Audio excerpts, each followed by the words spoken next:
Save yourself some money next spring and improve your soil health naturally with Soil Biotics Soil Boost. This is a dry, raw, humic product that is broadcast post-harvest. Soil Boost will work for you throughout the winter months to create a looser soil and improve water infiltration and retention. Soil Boost helps to balance soil pH levels and increase nutrient retention so fewer inputs are needed. Make sure to also ask about new SB Digester Organic 301. This is an organic crop residue digester that is a combination of organic nitrogen and microbials. SB Digester Organic 301 will help break down wet residue and return nutrients to the soil for your next crop. Call the office at 815-929-1752 or inquire at soilbiotics.com. The folks at Byron Seeds believe organic requires a different perspective, plan, and approach. Organic isn't simply a different type of product or even a different way of farming.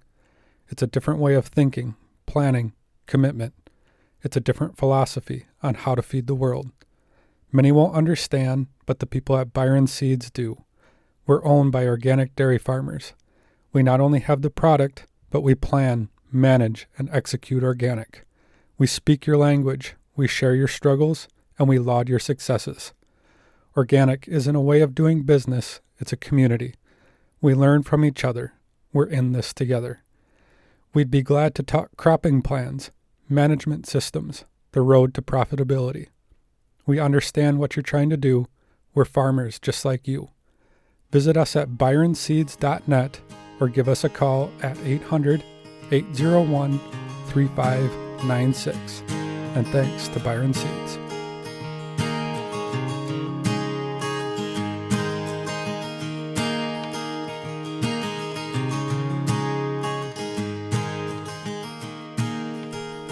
You're listening to Rooted in Organic Podcast. I'm Mike Klein, and along with Brian Wood and also special guest Martha Klein, we are sitting down with Theron Hutton, a medical doctor in Tennessee. We had Theron on 2 years ago, and we wanted to check back in with him and see how things are going. So Theron, thank you so much for taking the time to sit down with us. Really appreciate it. You're welcome. Thanks for having me back. So go back and tell us a little bit about your clinic and your history just to bring people up to speed. Yeah, so I've been doing this different kind of clinic model for a decade now. And it spawned out of a number of things. Part of it was just my upbringing and background as a kid. Surprisingly, as a physician, I had very little exposure to medicine growing up. I remember I had a pediatrician, Dr. Katzman, but if I saw him 2 or 3 times as a kid, that may have been the upper limit of it. And I don't think my parents they grew up in the country, rural Ohio, and fortunately they I just don't think it occurred to them to take me to the doctor that much. We were pretty healthy, not really on purpose, just because my dad was frugal and we kind of just tried to do things simply and inexpensively. And I think kind of as a result of that, just medicine was just on the back burner always, and we just kind of made do with what we had. We weren't poor as a family, but I just think it just didn't occur to them to. In fact, when I got eventually into medical school, I had to start from literally scratch. They're like, okay, this is Tylenol. I was like, okay, cool, got that. Ibuprofen. I'm like, okay, wait, okay. I had to learn everything, which is cool. So I kind of went into it without a lot of sort of preconceived notions in what I was supposed to do and think and expect. And in the middle of all of that journey, I went overseas a few times, spent some time in East Africa, and stumbled upon some people that were wise enough, and I was barely smart enough to listen to them. And they were just like, hey, when you go to places, don't take your preconceived notion and don't take what you think is right. Listen to them, ask questions. How do they get by? How do they solve health problems and stuff like that? And learn from them, right? Don't be the expert. And I did. So I went and I listened and would walk around in villages and talk to people and try to get to know how they got by. I mean, they've been there a long time, and how did they solve their health problems? And I learned a ton. Learned about herbal medicine, simple remedies, home-based remedies, and it was fascinating, and I loved it, and I learned a ton. And then started to think about these things. And then over there, that's when I started to think about food and nutrition as being pivotal to good human health. And then started reading books on farming and agriculture and soil health. Learned about like Joel Salatin in that time.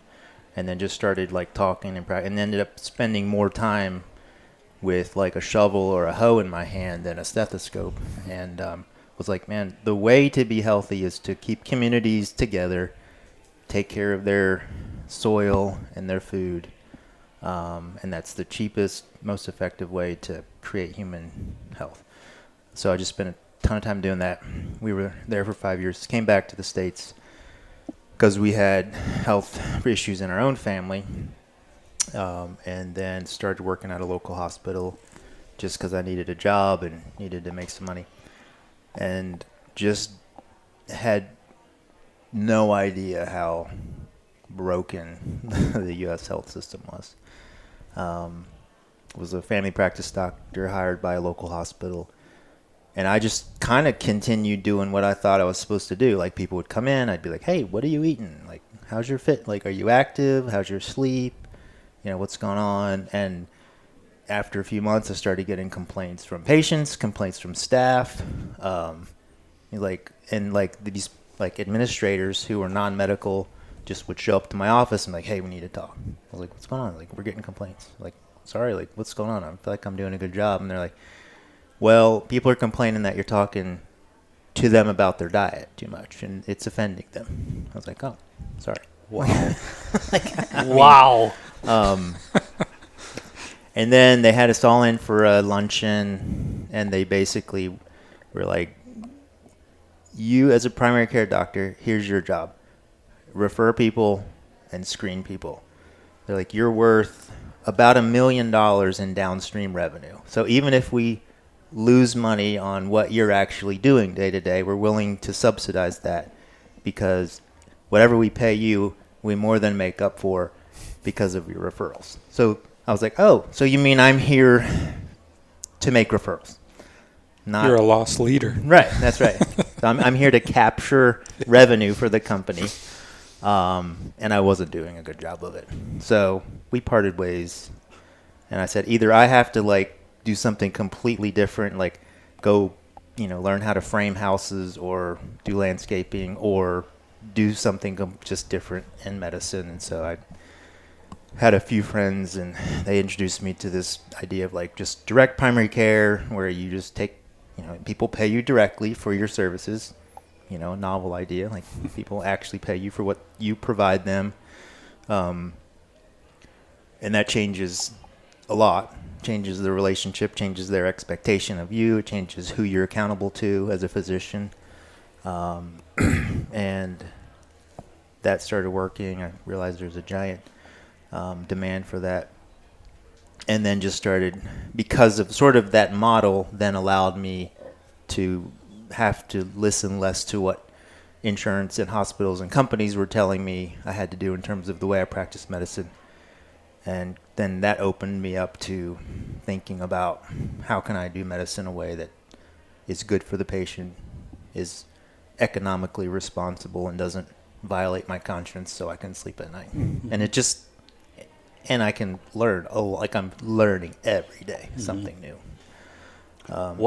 So growing up without going to the doctor or knowing what ibuprofen was, what in the world made you want to be a doctor? Well, a girl, like kind of.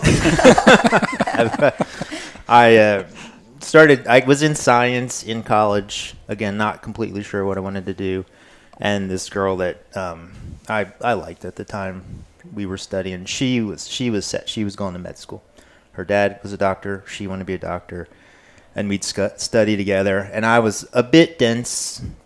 I am maybe a bit dense. And so she's like giving me hints. She's like, hey, have you ever thought about going to med school? And I'm like, no, not really. And she was like, you should think about it, Just, I was like, okay. And actually my grades my first year in college were not exemplary. And once she suggested this, then I was like, well, I don't know. Like, I don't know much about being a doctor at all. So I went and I bothered the local hospital enough that they finally let me come volunteer there. They'd never done that with college students before. And I just kept dogging them. And they finally like, okay, good grief, stop bothering us. You can come volunteer. So I came and volunteered in the ER. Started just like checking people in and taking vitals and just doing some basic stuff. And then I was there not that long, and like I think God did this. So like this kid came in who was sick, and then shortly after this helicopter flies in, and this guy in a jumpsuit gets out with this bag and like comes in and just takes over and just like whisks the kid off, and it was like he was a superhero or something like that. Which is not how I practice medicine that much time. But I was like, man, that like for some reason that like clicked with me. I was like, that's super cool. And I was like, that's kind of neat. Like that you can do that for somebody. And I was like, all right, medicine's kind of cool. Like there's aspects of it I think are neat. And then went back to my advisor, and I was like, hey, I think I want to go to med school. And she kind of laughed a little bit. She's like, your grades are not that good. Like, you actually have to get good grades to go to med school. I was like, oh, shoot. I didn't think about that one. Yeah. So I worked my rear off after that and made all A's the rest of the time, which was a lesson to me, too. It was like, man, if you have, like, a purpose and a goal, like, you can really do cool things. Like, But if you just, I don't know, you just kind of flail and flounder sometimes. So that was a lesson. So I made all A's the rest of the time, took really hard classes, and I just had a vision and direction for what I needed to do. Did some research, a bunch of stuff, worked in labs, got into med school. So anyway, so that girl was kind of what prompted me to head down that journey. And then moving on to when you went overseas, you said that you started seeing the impact of food. Were there any particular places that you recall that really stood out, that they were using nutrition and farming as the basis of their health, or did it just kind of connect over time? I think the opposite was actually true. I could see the impact of poor soil management and bad nutrition on health. We've done a really good / bad job of exporting our really bad food around the world. Mm-hmm. I think that like soda products, Coke, and them, like it's one of the most vastly distributed products in the entire world. Mm-hmm. It's like we can't get anything useful to people in the world, but we can get a like I would be out in the middle of nowhere, like nowhere. It's a refugee camp. 4 hours like over mountains and through deserts and stuff, and I pull up and they have Coke. Like they have nothing else. Wow. They have Coke. I'm like, how did you get a Coke here? They're like, it's easy. Like, good grief. We have starving people, but they have Coke. Oh, they absolutely have Coke. Yeah. So when you say it was bad soil, bad nutrition, so was it the crops they were the food they were raising just had no nutritional value? Was that the case, or were they raising stuff that wasn't good for them?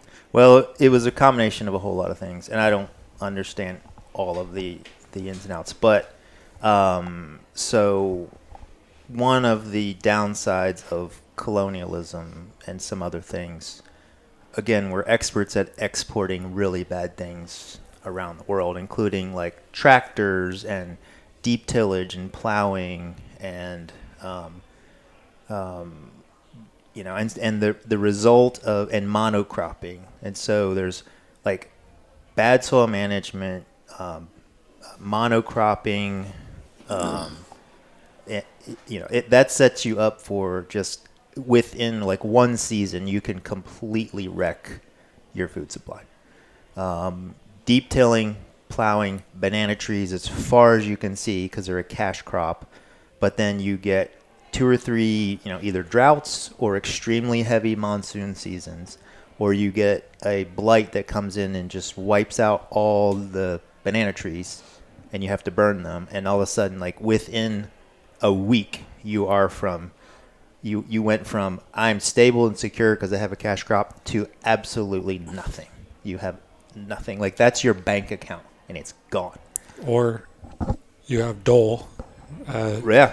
Yeah. Drive the price down so far that you can't make. And that happens all over the world. Like, I mean, Africa. Don't sue me, dole. Africa, India, wherever. It's like here, banana companies. Banana companies. Nobody in particular. It's so enticing to go in, and it's been done all over the world. We give you free stuff, free seeds. Look at these amazing seeds that are drought resistant and everything, and grow those. Yeah, here, free. Look, these seeds are better than your seeds that you've had for 100 years. And they plant the first year, and it's like, oh wow, bumper crop. Like, look at how big these corn, the ears of corn are, and all these things. And then they come in the next year and like, well, we know you love these seeds. We got to charge you just a little bit this year for them. We can't give them to you for free. They're like, okay, cool. I'll just replant the ones that I have from last year. Like, well, you can't actually do that either because they don't do that. You have to rebuy. Like, oh, I didn't know how to. Okay, I can afford to. Okay, I'll do. They do that 2 or 3 years. Price goes up. And soon they're like, they're mortgaging their farms to buy seed. And again, and then one season of drought. Now they own nothing. It's all gone. And so, how depressing was it to see that actually in person? It's hard. Yeah, it's hard. But it's also easy to see little impacts you can make. Mm-hmm. So even going in and just talking and saying, hey, digging with somebody and saying, hey, what if we took a little bit of cow manure and put it in this hole and we didn't plow the whole thing? We just put seeds right in here, and we just said, hey, what about the open pollinated stuff that you've had? Let's do a plot of that, and let's take the best ears of corn from that we know we can replant. The healthiest ones that, have adapted and can survive in that environment. Let's take those, let's store those, and then we replant those. And then we just, it's so easy to demonstrate when you, it's like when the darkness is so dark and you have a little bit of light, you're like, oh, that actually is amazing. That actually works. And so it's so bad sometimes that it's super easy for people to see the improvement. Because in harsh climates like that, bad practices happen so much faster, and then good practices also change faster. Yeah. Because if you get a monsoon or a drought, you can just destroy it so quick with tillage. Yeah. So a perfect example, and actually, honestly, East Africa is a fantastic climate usually. Oh, really? They have 3 growing seasons. Anything will grow there. Anything will grow there. They do get droughts occasionally. They do get heavy rains occasionally. The rains typically aren't a problem, but they can be. So one year we did this. We on a hillside at the edge of town. We did minimal tillage. We put manure in. We did it by hand. We used open pollinated corn that we got from somewhere. We saved that, and we saved the best ears. I mean, and each ear of corn has 1,000 kernels on it. I mean, you don't need to save that many to replant. So we saved our best ones, stuck them in the shed, and they have 2 to 3 growing seasons a year. So you don't have to wait a full. So you can do it again. Hey, it's like you harvest, you're almost ready. Get your field ready, start doing it again. So we harvested once, and then we replanted with our best seeds. That season, there was no rain. It drizzled one time. And in the entire valley, there was no harvest, no corn harvest, except on the side of the hill where we planted was just such a stark contrast. We had these beautiful, tall, deep green ears of corn just popping up everywhere. And we harvested bags and bags and bags of corn. And the rest of the valley had nothing. Because all we had done is one time we had picked the most genetically perfect, most suited seeds for that particular environment. Now keep doing that. And just keep doing it. It doesn't take that long. Would that not have been what they were doing centuries or? Oh, Yeah, before Western the seed companies came. Yeah, absolutely. Before the smart people came Right, in and with told the them how to fix. Yeah. So what you started there, is that continuing? Or did that continue, or was To some degree. Unfortunately, especially in Haiti, where we see people go down there and do a lot of work, and the second they go home, it just stops. Well, And yeah, I mean, frustrating. it takes a big ship to try and turn. There's so much incentive in the developing world to be, very receptive conduits of Western aid in every respect. It's easy. It's easy to do. Well, I could go and work and think and do all these hard. I mean, everyone's that way. We're that way too. Like we default to what's convenient and easy. Almost it's human nature, and there's incentive to do that everywhere. But to just use your example of the corn, so in one season, that benefit helped that much. Yep. So when you look at that crop would have been also so much healthier for the human consumption aspect, as well as not just the seed. I mean, so that plant adapted to the minerals and everything that was there. So obviously the mineral content in that corn would have kept getting better as well for the people, you would think. Yeah, should. Yep. No. Wow. But it's easier to just buy seed. Yeah. Yeah. So anyway, so seeing the impact on just being good stewards of the soil and land, the crops, and then obviously, I mean, at a very basic level, we would just say, if you don't have enough to eat, being healthy is going to be really tough. Much less, not even to mention the quality of food, but let's talk about quantity first. Got to get enough, and then quality. We can also do that. And then just, it's not even new. Like Albert Howard in the 1800s, like all these guys, they knew. They just saw the connections all over the world, in India and everywhere, just like, hey, here's 2 schools in India. One of them, they do composting. They don't till their soil. They take care of their soil. And they all grew their food pretty much right on site. This school over here, they don't compost. They use poor farming methods. They also grow their food. Which students are healthier? I mean, time and time again, it just wasn't even those kids. The pregnancies were better. Just over and over and over. It's like we've known this forever. But there's no money in that. No, nothing to sell people. So you were a doctor in Africa for 5 years? Yeah. Yeah. So you're a doctor, yet you're the one working in the soil. Mm-hmm. So did you always have that connection back to the soil, or did you learn that when you went over there? I always appreciated growing stuff. I remember just being as a little kid, I remember I grew up in a neighborhood, and we would go camping, and my dad typically had a garden of some sort.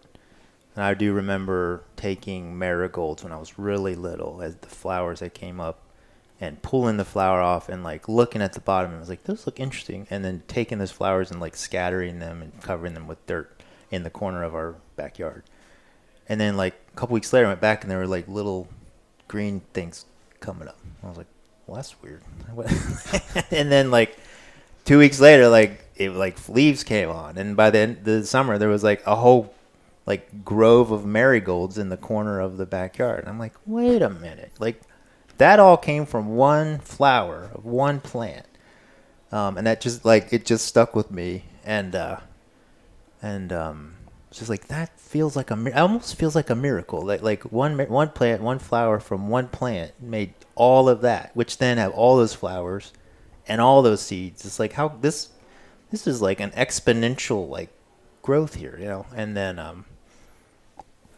and again, like I said, I always have had interest in nature and the natural world and just all that stuff. My dad taught science, and then occasionally.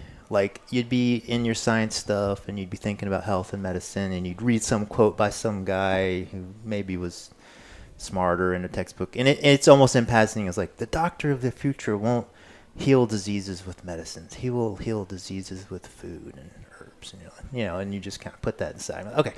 Okay, back to the real things. Okay, here's the antibiotics. Like occasionally you'll see that stuff, and I think just sometimes if you're geared for it, like it sits there and you kind of ruminate on that for a while, and like. But so from early on, you recognized the connection from the soil to the food and into the medical profession.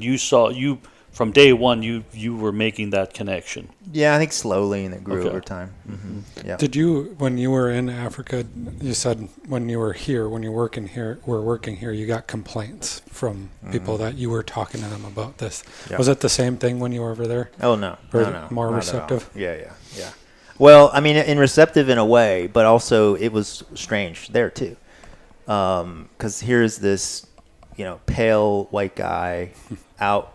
I mean, I spent as much time digging in gardens with Ugandans as I did in a clinic. And you would draw a crowd of people. Like you're out there, some white guy with no shoes on, with a pretty traditional hoe. I'm just like, hey, what do you want to do? Let's go dig holes let's lay out a line and let's space our thing out. Let's go dig holes and put cow manure on there and let's get our gardens ready. And like that's how we stay healthy. And like you get out there and start doing it. And a few of them were used to it and would just kind of. But man, you look up and there's like 32 kids around you just staring at you like, what in the heck is going on? Because that's not what is that white that's man not what doing? Rich white people do. They don't get in gardens and dig. They drive around in Land Cruisers and look for lions or whatever.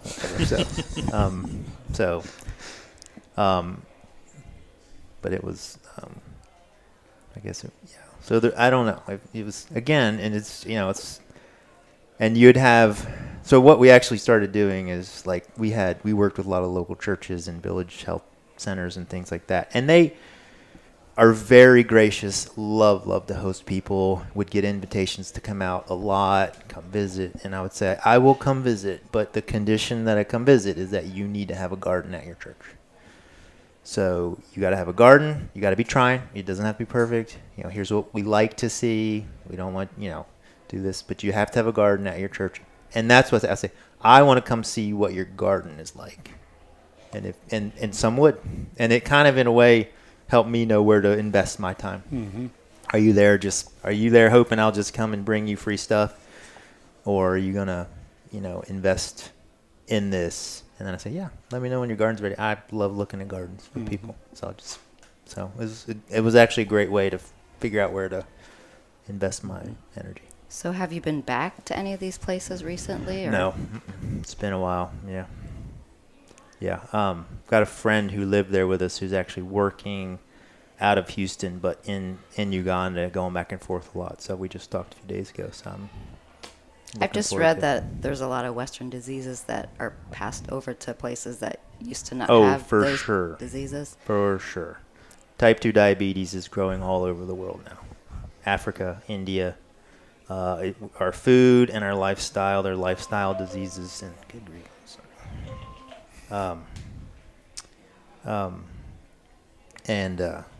They're rampant. What are the other what are the other common things that come with the poor nutrition? Diabetes is pretty rampant. Heart disease is pretty rampant.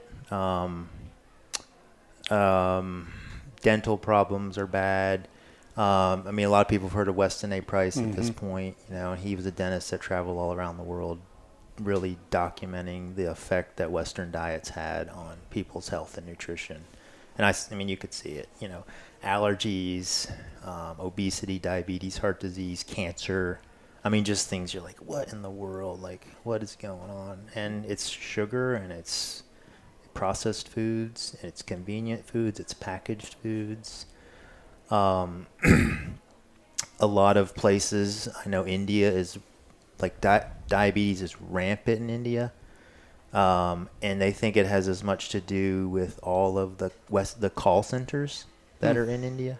So sunlight is extremely protective for a bunch of stuff, including diabetes. So you can tolerate a whole lot more carbohydrates if you're out in the sun all the time. And what's happening is a lot of people in Eastern or developing country, they want to have lighter skin, so they cover up. They either wear sunscreen or they cover up so they don't want to be dark, because dark's associated with being poor. That means you're outside working. And they wear sunglasses, and a lot of them work inside at call centers or places during the day. Mm-hmm. So they're or worse, they're up all night working at a call center. So they're inside, covered up, wearing sunglasses, trying to be light-skinned, and not eating as well as they did. And diabetes is just wrecking parts of India right now. So you're a medical doctor. Do you go into dentistry? Because I've been down that rabbit hole, and because of Weston Price and everything I read, I had 2 root canals, I had 12 amalgam fillings, and it's a lot, so yeah. I knew I'd have a lot of visits, but I did go into Mexico and to a holistic dentist, and I have all those removed now, and I'm waiting on my last implant. I got 2 bridges, but my doctor would have no clue that there'd be any correlation, and maybe there wasn't, but do you get that question, and do you go into that? Yeah, I go into it. I'm aware of it, and I partner with a lot of biologic dentists locally. Here where we actually have one of the older, more well-established biologic dentists. He's been around for decades. He's kind of been a pioneer in biologic dentistry. So he's been here. He's a good friend of mine, and fortunately, because of his efforts, more and more biologic dentists are cropping up. So I'll, as I'm talking to a patient, I'll say, hey, how many mercury, do you have amalgams? Do you have mercury fillings? Have you had root canals? Tell me about your teeth. What are you using? And we'll take a look. And if anything seems, amiss, then I'll just send them on to a biologic dentist, give them a little bit of a heads up. And honestly, some of them are so fantastic. But there's not enough holistic dentists. We had to go 2 hours for our closest holistic dentist, and it wasn't affordable to do all the work that I had to do. So unfortunately, I went out of the country. Yeah, it's rare to find one. Big cities. Big cities have them. We actually have, and what I found is some dentists, if you know exactly. A lot of dentists are, they're business people too. And so if you're like, hey, I need my fillings taken out, can you do it? Usually they'll be like, yeah, I can do it. I don't really know. You mean a regular dentist? Yeah. A lot of times they will. But you got to be careful. But will they use the rubber dam and all that? Well, that's what you ask them, right? Yeah. So you kind of have to know what you're asking for. And I have had more and more dentists be open to that for sure. Part of it is just demand. It's everyone's coming and saying, we want our mercury fillings out. They can either say no, or they can figure out how to do it and get a customer. I actually had a patient come back from a dental visit, and he was like, look what my dentist gave me. I went there because I thought I had some cavities, and I kind of wasn't sure what they would do. I thought they would just fill them, and he handed me this sheet, and I read it, and it was how to heal cavities naturally. And it was raw milk, and you can use this and fish oil, and you can do. I was like, what in the world? I got on the phone. I was like, who are you? And he was like, I'm in Brentwood. I moved here from somewhere. I'm like, dude, I'm sending everyone to you. He's thinking outside the box. So you can heal a cavity. Oh yeah, it's if you broke a bone, nobody would say, well, let's just cut the broken part out and fill it with metal, right? They would say, well, let's keep it still and give you proper nutrition, and it'll heal, right? Teeth aren't exactly bones, but they're alive. They have blood supply, and they regenerate, and they do a whole bunch of stuff, and you can heal cavities. Unless it's deep enough. One of the ones he replaced was a really deep cavity, and a year later it flared up, and the tooth died. I didn't have, within 3 days. Yeah. And so we removed that and putting an implant in that one. Yeah. Yeah. It's worth trying in some cases. What kind of problems come from having cavities filled and having See, I don't know. I can't say that my cancer came from that, but the amount of metal I had in my teeth, because the root canals have a lot of metal in them too.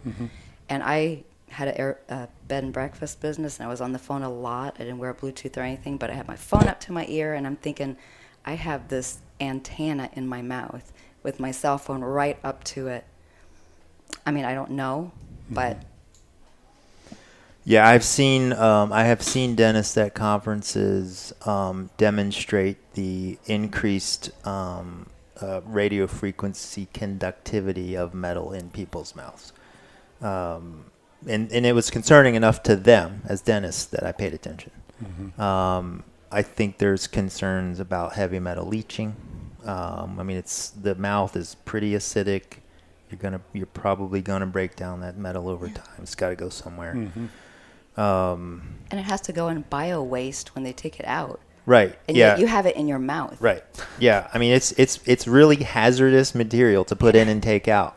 You know, it's But like it's fine once it's in. once it's in, like you're good. And it's like, oh, okay. I don't know. I mean, you know, it as you can imagine, it's really, really hard to find firm studies and evidence one way or another. But when I hear dentists making a compelling case that they're concerned about it, you know, it's not common. But when I hear them, I'm like, okay, I'm going to pay attention. And then, you know, the Chinese have figured a lot of this out a long time ago. And so, like, I'd go to Dr. Tom, my biologic dentist, and he's like, oh, yeah, the Chinese have mapped out all the teeth to all the organs and all this stuff a long time ago. Like, they know if you have a problem in this tooth, you're going to have a problem with your liver. You're going to have a problem with this tooth, you're going to have a problem with your breast tissue. Like, there's, like, not even a question to them. And so,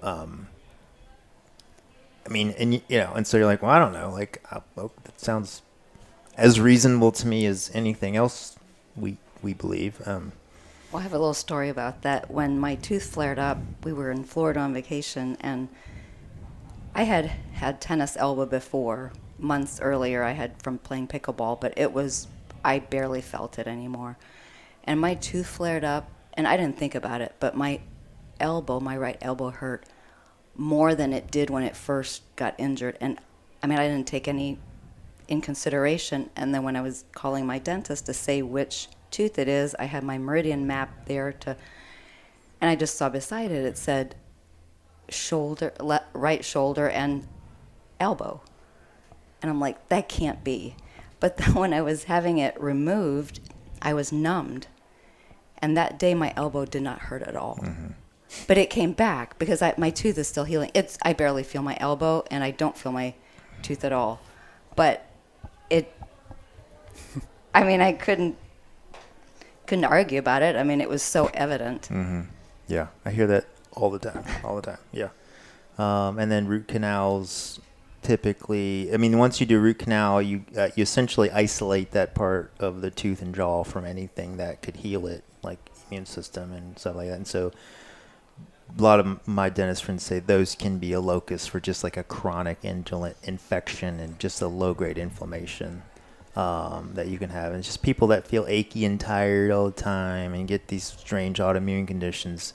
And when they go see a dentist, that's something that they'll do some, you know, low exposure x-rays or something like, yeah, well, I mean, it looks like you've got this root problem that's probably chronically inflamed.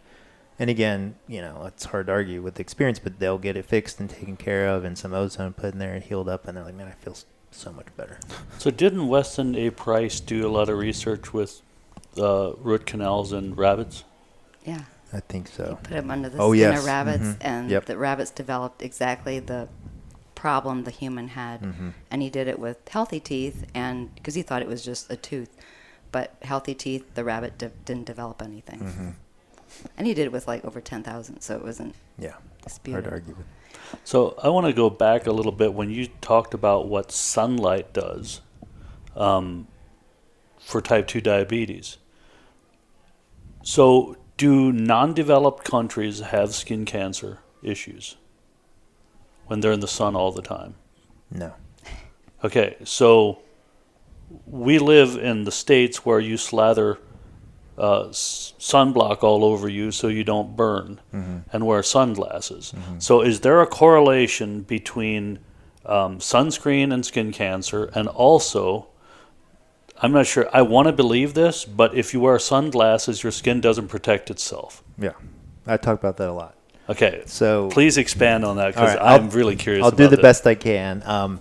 There are people that dive way deep. Jack Cruz dives into this he's a neurosurgeon from Nashville. Like he is like the sun eye guru. Like anything I need, I can bear. Like I pay attention to this stuff, and I feel like I'm a little bit educated in science, and then I start reading his stuff, and I'm lost. Like he goes deep. But so the second part of that is the skin is an organ. It's alive. It gets information from our surroundings. It gets information directly from its environment electromagnetically, and light is on the electromagnetic spectrum.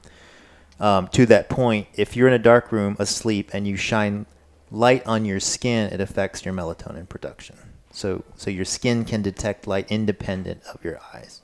The second thing is your eyes are also important for detecting light. As you can imagine, there is a protein in the back of the eye called melanopsin, and one of the things it does is it helps your brain know what time it is during the day, because the wavelength of light changes from morning to midday to evening. And your skin needs to know what time it is. And the way your skin knows what time it is primarily through your eyes. And so if your skin is being exposed to high UV radiant light when the sun is high in the sky at a high angle of incidence, higher UV light has a lot of effects. It can damage skin. There's a lot of good that comes from it too. And one of the ways you minimize the damage to your skin is if your eyes know that the light is bright, your eyes will quickly tell your brain to tell your skin to protect itself. And so but it can't do that if you have sunglasses on. It thinks it's nighttime or there's dim light. So it doesn't protect itself from damage. And so what we say is morning light prepares your skin. Midday light activates your skin, and then evening light repairs your skin. And I don't condone anyone going out in July to the beach and wearing no sunscreen. You will get burnt. You will get burnt, and I do not condone that. But as an experiment, and I'm one of the palest guys you'll ever meet, I went to the beach, and I did not wear a shirt the entire week. Again, I'm not saying do this, but it was just experiment. That's what doctors do. So I got up in the morning as early as I could, no shirt, went outside. Got red morning sun on my skin. Stayed out on the beach a lot of the day. I will not say 8 hours, but a good chunk of the day. Kept my shirt off as the sun was going down, red light. Ate really, really well. Ate mostly meat, healthy fats, a lot of seafood, a little bit of vegetables. I got darker, barely got a sunburn all week. Wow. No sunglasses? No sunglasses. You said that's what doctors do. I don't think most doctors do experiments historically, on that's how doctors, they would drink should. crazy things Yeah. and figure out what happened and, radiate themselves and all that stuff. But is that morning light, the red light, the key? I think it's all important. All three. You have to have all. Yeah. Mm-hmm. You will burn your, and there's something called a solar callus. So you want to be outside as in temperate climates, the angle of the sun is increasing slowly until July. Mm-hmm. And so April sun is less harsh than July sun. But your skin will adapt and develop that callus to the UV damage. If you start being out in the sun April, May, June, and July comes, you're better prepared. One thing you said there was your eyes will tell your skin to protect itself. What is it sending to protect itself? Probably some sort of melatonin. Okay. Yeah. Red light therapy is the rage right now. Yeah. And I like to go out and watch the sunrise, but most people buy the red light therapy lights. Yeah. It's not should I do red light therapy? I'm like, yeah, go outside. It's free. Get a red light if you want to, but just get up earlier. Because I mentioned to a friend about not wearing sunglasses.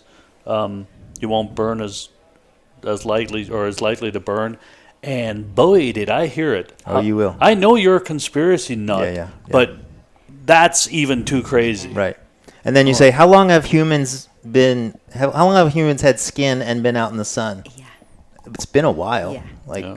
And skin cancer was not around. And how long have sunglasses been around? Yeah. So, but again, like how much money's made off sunglasses? I mean, even people that I know that are optometrists, they're like, no, we tell everyone UV light's gonna damage your eyes. You need to wear sunglasses if you go out. And I mean, everyone thinks the UV light is going to kill them, including their eyes, and they need like a pair of sunglasses in every car, in their pocket, in their whatever. It's like, it's not even sunglasses; it's sunblock. Is the big one. I mean, that's young Sunscreen. kids Sunscreen. at daycare. You are required to supply the sunblock because they go outside and they just slap. If I send my kids to camp, they have to bring sunscreen. Yep. I'm like, no. Yep. I'm like, just pretend like you're rubbing something on this. like we define sunscreen as very loosely in our family. Yep. Yeah. Lotion. Yeah.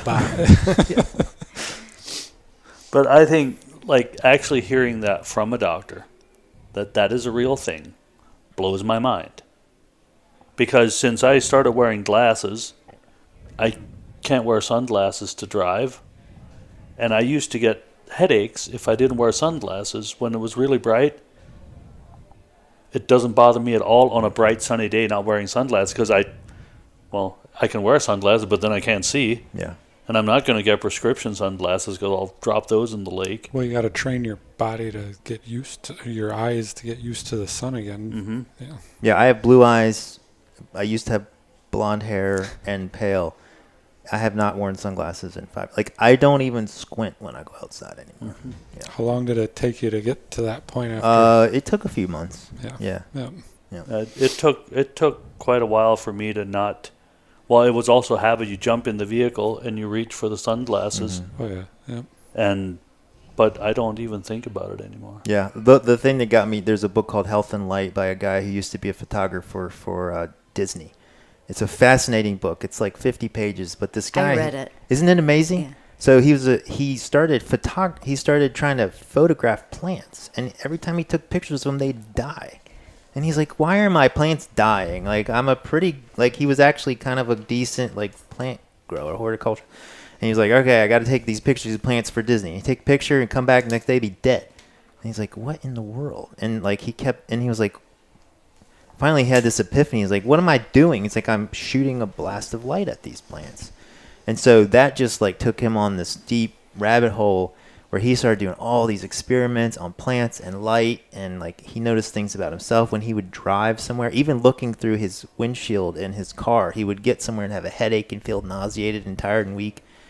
He just totally changed, did all these experiments on like blood and light and plants and people. It's fascinating, and he does he does a great job, probably because he's a photographer. He's like, I just observe things. Mm-hmm. And try to put the pieces together and unpack the science. It's a fascinating book. What was the light doing to the plant? Well, it was giving them the wrong wavelength of light. Yeah. Yeah. I read a fascinating book, The Placebo Effect, how back in, which war would it have been? Civil War? I think it was World War II. Was it World War II? Where they ran out of morphine when they were amputating, and the one nurse, just quick thinking, gave him saline water and said, here, I found some. And they did the surgery, and the guy did not have any pain. Mm-hmm. I mean, that's... The mind's powerful. Yeah. Yeah.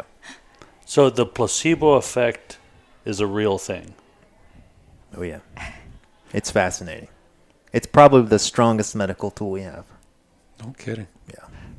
Is it used in the medical world without people knowing? It's not supposed to be. But it is. Well, the commercials you mentioned, did we start when you were talking about the commercials? Yeah. No. That is placebo effect, right? And so a lot of the effect of the medication this has been shown in study. The effect of the medication is primarily dependent upon the patient's expectation. Yeah, that was also in the placebo effect book. But in antidepressant drugs, you were reading that study, how most of those placebo effect or the placebo pills are as effective or more effective than the actual drug. Mm-hmm. with no side effects. Well, when they some people have side effects because they read the side effects, and it actually, some of them happen, but that's So even the crazier. placebo effect will have positive or negative effects depending on what you believe. It can work in both directions. Yep. So you can make yourself super sick by thinking you're going to be super sick. Well, and here doctors tell them how much time you have left to live, or and a lot of them die on time. There have been stories, and you can research these. And if I had a Jamie, I would have him Google it and look it up. Sorry, we That's are okay, we are we'll get low there. budget. There is a well-documented case of a person. I just talked about this a week ago with somebody, and I bet you know about it. So there's two things. There's a really good book called Cured. So it's basically people healing themselves of diseases, including cancer, simply by changing the way that they think and the story they're telling themselves. There's a person who was so this person received a cancer diagnosis and was told they had so long to live, get your affairs in order, you'll be dead in 6 months. They died. After they died, they realized they had gotten the wrong pathology report. Yes. That person was perfectly healthy and received a pathology report from somebody else who actually had cancer. That person was perfectly healthy, had nothing wrong with them, was dead in 6 months because they were told they were going to be. But they couldn't sue for malpractice. Right. And that's crazy. Also, they have demonstrated medicine bottles. So if you give someone identical medicines, and one of them has like danger signals, potent, it's lethal, it's got like a yellow label on it, you give that to somebody, and the other one looks very gentle, it's mild, it's got like natural colors on it, and it's like, and the other one's like, keep away from children, and it has a safety, exact same medicine. In almost every case, the one with more danger signals will have a stronger effect on the person. They will feel it more. Wow. Yeah. Just because they're expecting it to be stronger. Yeah. So what is stronger, the diet or your brain? Well, so almost every patient I talk to, I say, how is your state of mind right now? That's right? where you start? Almost always. Yeah. Because that, to me, that's the most important thing. Like nutrition's good, like sleep's good, activity's good, water's good. If your state of mind, you don't have sense of purpose, you don't have something, you don't have a settled spirit, you don't have relationships and connection, all the rest of it doesn't matter. It doesn't matter. Yeah. I would agree, because I know a lot of people that have junky lifestyle and diets, and they live long, healthy lives. Yeah. Well, healthy, but Because they're happy. well, Because their yeah. mindset. Yeah. About once a week, I go and smoke cigars with people, right? And I live here, and I walk into a bar with a cigar. I get the biggest, fattest cigar I can find, and I light it up. And I have patients in there sometimes. They're like, Doc, what the heck, man? Yeah, like, I was like, all right. And then they're like, can I smoke a cigar? I'm like, all right, well, here's the question I have for you.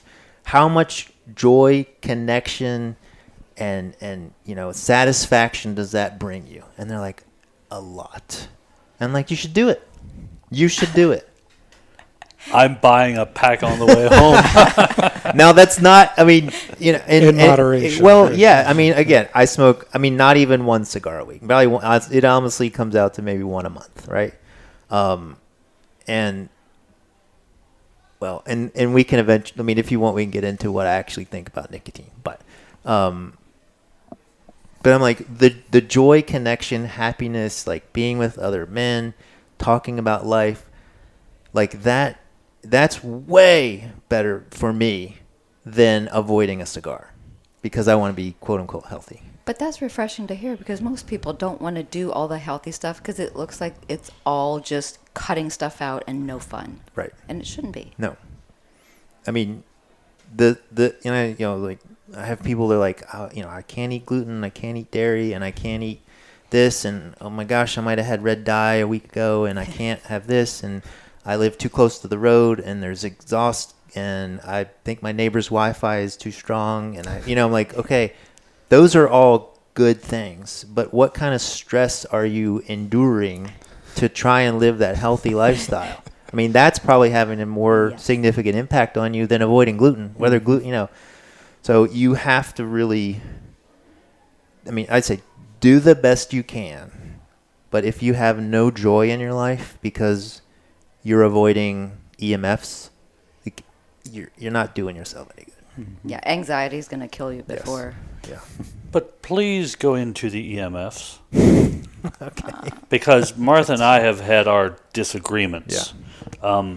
I can turn, 5G, okay? Mm-hmm. It doesn't matter if you have a 5G phone or not. That signal's there. Yeah. Right? Yes. Okay. So I'm right on one. If there's a Wi-Fi signal there, it doesn't mean you have to have something in your pocket to grab it. The signal is still there, correct? Correct. Okay.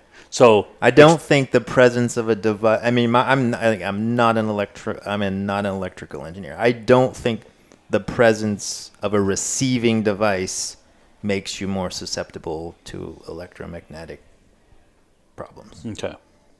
You were supposed to read Dr. McCullough's new book. I got it from the library, and now it's over my head. Now, many of those devices are not only receiving things, though. They're transmitting, too. So explain what EMFs are. Well, it's electromagnetic frequencies. And we know that human beings are affected by electromagnetic signals. That's not a question. Mm-hmm. So people have been severely injured or killed because they have been exposed to giant, they stand in front of a radar and it gets turned on and it just kills them, right? So that's an extreme example. So we know people are affected by them. The question is to what degree, how do you know how much can you stand, how much can you tolerate? Does it depend on how healthy you are baseline? I don't know if we'll ever know the answer. Are some people more susceptible? I think people, in my experience, I find that some people, when they're just baseline sick, they feel the effects of it more. I don't know. Yeah, that seems to be. Because remember when Jack was not sleeping at night, and I have a stray voltage meter, Gauss meter. Yep. And we checked his bed, and we had the baby monitor in the crib. Kind of an older boing. one. Yeah, it's off so the charts. Moved it out, and he slept. Yeah. So it was affecting him. Yeah. But is stray voltage, EMFs, and radio waves, that's all different. Yeah. But it all affects you. Yeah. Yeah, that's a. My rule of thumb is, there's a few things I do. I try to turn my Wi-Fi off at night. I would love to have a hardwired house. I just don't. So my easy thing to do, put your Wi-Fi on one of those light timers. Mm-hmm. There's really just no reason for it to be on from 11 p.m. to 5 a.m. probably. Just have it click off. Cameras. Well, I don't have any of those. Well, I do. Okay. Because I have. Can you hardwire them? I can't hardwire. Okay. Because I have terrible friends, so I have to have cameras. You have terrible friends. Well, I call them my former friends. Okay. Maybe you need new friends. When we're out of town, yeah. He needs cameras. Gotcha. He says he has terrible friends because they pull pranks on him. That he doesn't like being poked fun at is what it comes. Not that he's ever pulled any pranks. He is completely innocent on the other side. Go into nicotine. I'm curious. Yeah, I want to hear that one too. I actually think nicotine's probably. There seem to be some pretty compelling health benefits to nicotine. It probably improves working memory. It's Alzheimer's attention. I think some people's guts work better with a little bit of nicotine. I know, mine seems to. Does it keep it moving more? Yeah. Because ever since my surgery, I have digestive issues. Yeah.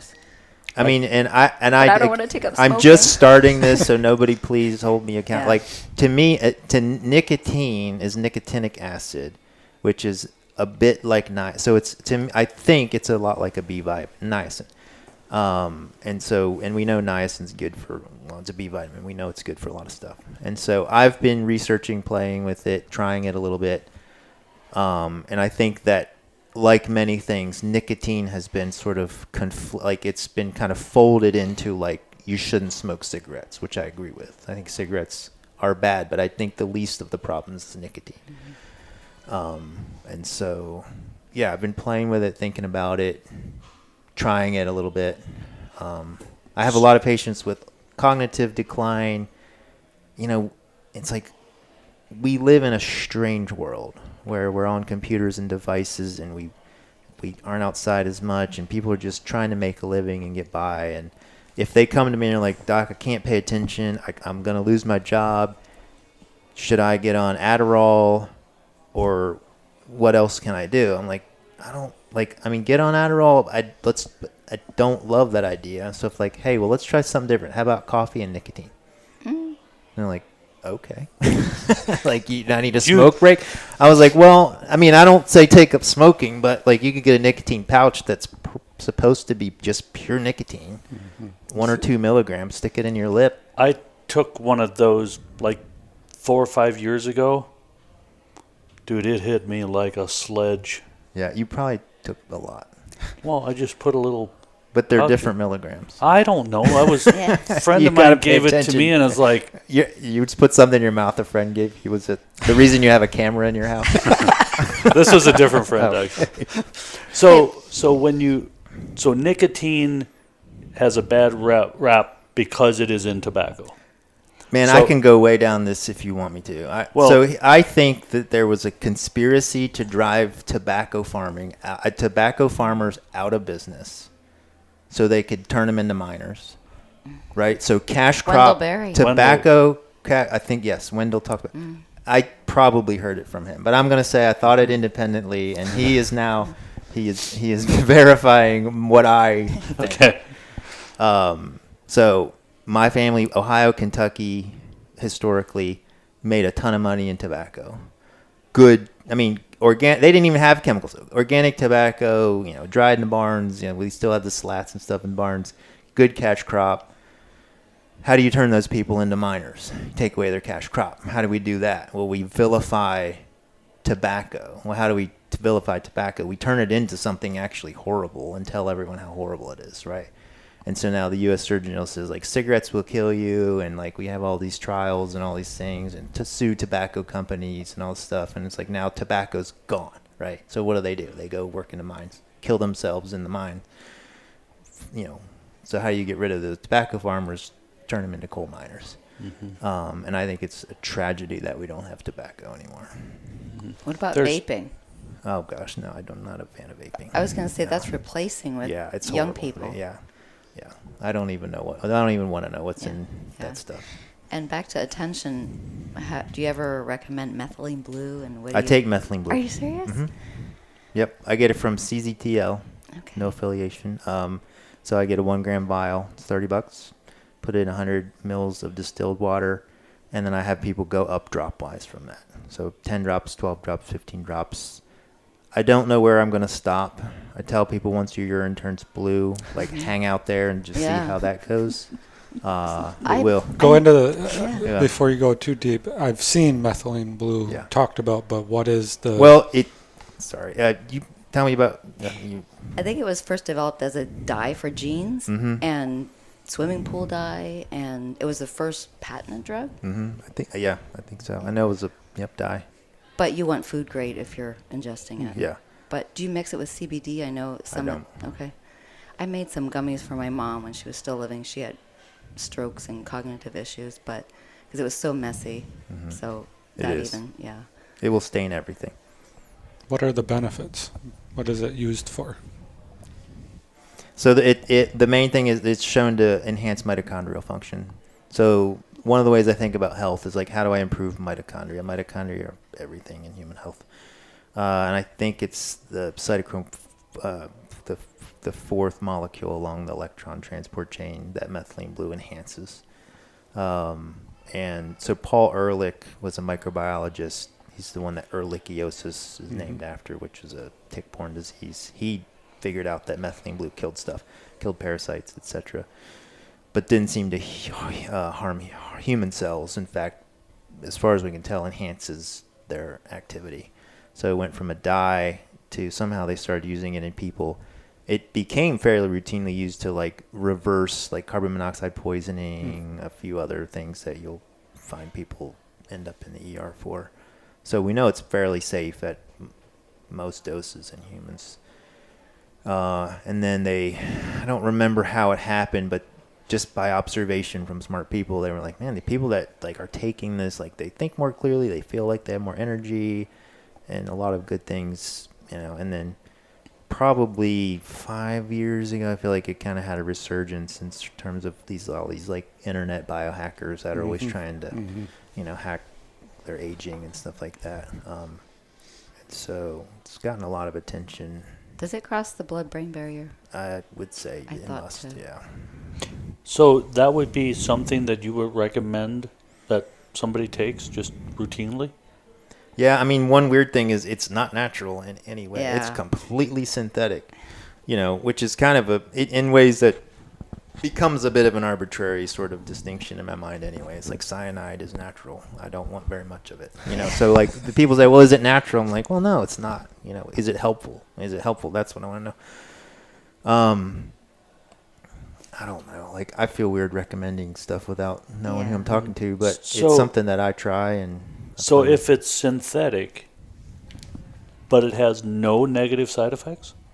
That we know of. I mean, you could probably overdose on it. It has both antioxidant and pro-oxidant. So there is an upper limit that I would not go past. Okay. It's pretty high.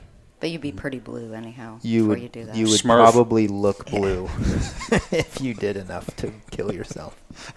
But somebody that has stroke, effects and things, I mean, that's why I thought I'd give it to my mom. I mean, it can't be worse than what the doctor wants to give her, which she refused. Yeah. We have had quite the interesting concoctions in our house for the last couple of years. I bet. From CBDs, methylene blue to CBD suppositories. Yeah. Well, my dad has bladder or prostate. He has bladder cancer, but it's spread to his prostate. Okay. Sorry. Goodness. Yeah. So what is your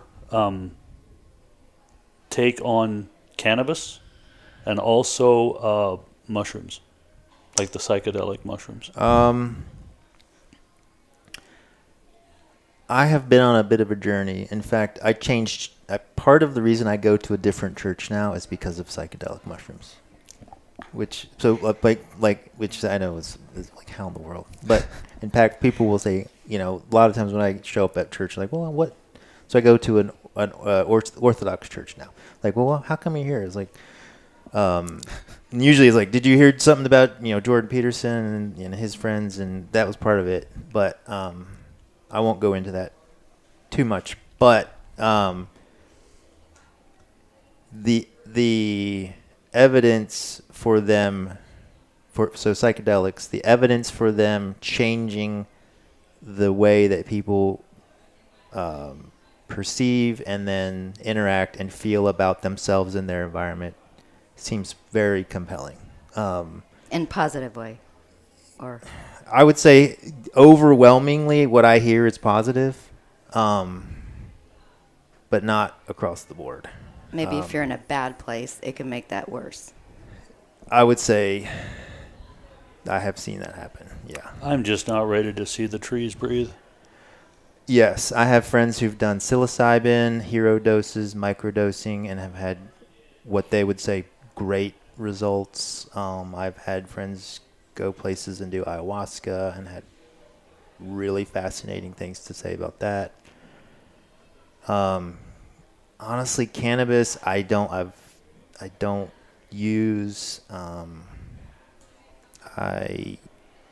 think I don't know. There's potential there, I think. It's one of the oldest herbs, probably. Yeah, I don't think used for people should be medicine. afraid of it, quite frankly. I think it's another one of those things, probably like tobacco, that got unnecessarily vilified. And I think that, I talked to Michael Pollan, he's here yesterday, and we were talking about this very thing, cannabis, mushrooms, LSD, which used to be legal, all these other things. And people high up in government have been quoted saying, like, if, like, our two enemies are the black community and the hippies. And we can go after the black community if we go after cannabis, and we can go after the hippies if we go after LSD. And so it seems like there was this purposeful vilification of this fairly ancient remedy that people were using. Yeah, he writes about it in The Botany of Desire. Yeah, his Botany of book. Desire. Yeah. But And- I actually was talking to my dad about the Book of Revelation. Was written on Patmos Island, Yeah. which is the mushroom island, which is known for wild growing Yeah. psychedelic mushrooms. Yeah. So I said, Dad, there's this theory out there that John might have partaken in some mushrooms, and he goes, "Oh yeah, I heard that years ago," which really freaked me out because when you look at what he writes about, Yeah. might Well, make some sense. Yeah, and I will get into it now. So that's why I changed churches, right? Because to me, I don't think the experience people are having is unreal.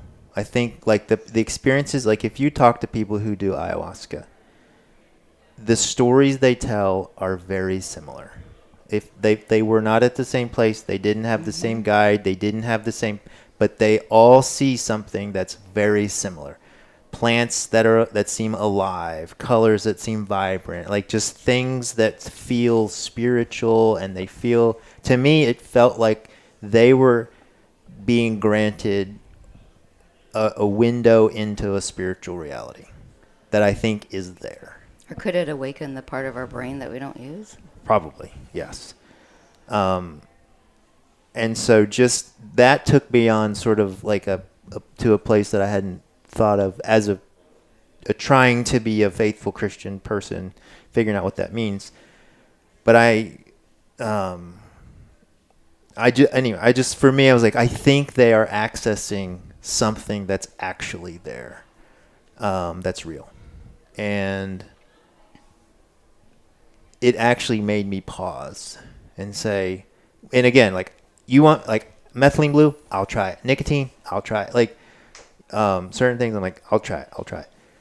That made me pause because just as a person of faith, as I thought about this, I was like, it seems like part of what God did through history is he gave his people very specific instructions on the fact that there is a spiritual reality. That seems very clear. And there are ways to interact with it that are good for human beings. And that is worship, church, liturgy, temple, tabernacle, incense, priests, priesthood.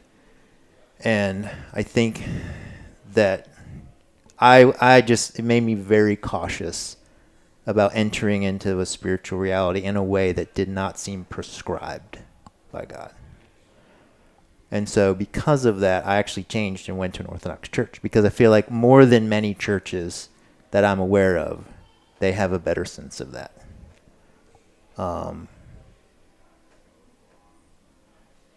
So that's where that went. That's interesting. Yeah. Really interesting.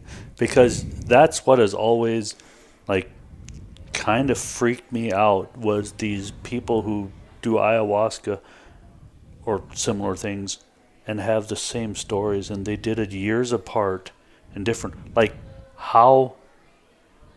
And they have Like- different faiths, too. I've read. Yeah, and it's from all types of backgrounds and upbringings, and it just... Like, that there was a similar theme is a little... I don't know, I'm a skeptic, but that... But it's helped a lot of people with PST. Well, I mean, and really, I mean, to me, what people are after is healing, right? Yeah. They're after healing. And they have had trauma and PTSD and other diseases and stuff. And I mean, I've heard people doing that and being coached through it, and they come out the other side, like, what they would say, I'm healed, right? They're like, I'm better, I'm healed. And I'm down for healing. Like, I think healing is what we should be after. And drug addicts, I think. Drug it's been addicts, very addicts of all helpful. kinds. Yeah. Ron White, the comedian, said he drank scotch every day for 35 to 40 years, did ayahuasca, and came out of it, never had a drink since, and Yeah. didn't have any withdrawals. Yeah. Yeah, you hear it all the time. Like healed. Yeah. Just boom. Yeah. So do people have to go to that other world, access it to heal? Well, I mean, I would say as a Christian, no. I mean, yes and no. I think Or that is that what is happening? so that's what I think is happening in a God prescribed worship service. I think that's what should be happening. So I think when you enter into, like, if you look at like sort of how the tabernacle and eventually the temple and the early Christian church was set up, you know, there was paintings on the, like, you entered into an environment. What I tell people is, like, sickness is experiential, and therefore I think healing has to be experiential. Like, you were broken, traumatized, abused, and the effects that had on your body, that was an experience. Most people don't hear about trauma, like, they don't read about trauma and then be traumatized. They have to experience. I experienced the car wreck where somebody died. I experienced this awful thing that somebody did to me, or I witnessed. Like, it was, I smelled it, I sensed it, I tasted, I heard things. And that deeply was ingrained inside them, deep somewhere. And then you read books like The Body Keeps the Score and all this stuff, and we're becoming increasingly aware of the effect of brokenness on the inside, we call trauma, affecting our health. It's like the likelihood that someone who's chronically ill has had a traumatic history is very high. We can even score it. We call it the ACE score now. And I tell Nasha people, Winters. yeah, Nasha Winters writes about it all the time. Amazing Cancer story. and everything. And so brokenness or trauma or sickness is almost always experiential. And so I tell people, your healing has to be experiential too, in some way. And I think that's what people they experience heal when you do ayahuasca. You're not, like, it's a ritual. Like, you go there and they mix the stuff in front of you, and you sit on a mat, and you're with a group of people, and they have like, it's a thing. You have a guide. You have a guide. It's an Yeah. experience, and so they take you on an experience, hopefully, of healing. So And- what are the other, so if you're want to do that, or say, it sounds like church and being a part of that community can also be what are other experiences that can help heal? Well, I think the healing experience is an encounter with Christ. I think God is gracious enough that people get very close to healing in other ways. I feel I was healed by anointing. Yeah, which is. I'm still yeah. going to do all the other things I do, but Yeah. I feel that was the ultimate healing. Yeah. There's a story after story of people, like, being anointed with oil and people putting hands on them and praying or singing or something. It feels to me like almost every time people are like, the deep healing that I needed came from an experience that I had. Mm-hmm. Didn't come from reading a book, didn't come from hearing something. Went to a psychologist or a talking, counselor. right? Even like the difference in people saying, like, cognitive behavioral therapy, like talk. But now they're like, oh, I did EMDR one time and I felt so much better, right? And that's just taking the experience, like, to one level. It's like, now I'm moving my eyes as I'm, it just feels like the more senses and the more experience we can incorporate into that healing, it feels like people get better faster. Mm-hmm. Well, so I guess we'll end on that. Okay. This has been incredibly interesting. Yeah. I guess my takeaway is nicotine not bad. Pretty excited about that one, even though I don't smoke. And the sun, not wearing sunglasses, that is awesome. We had a doctor verify. Yes. Yep. So Experiences heal.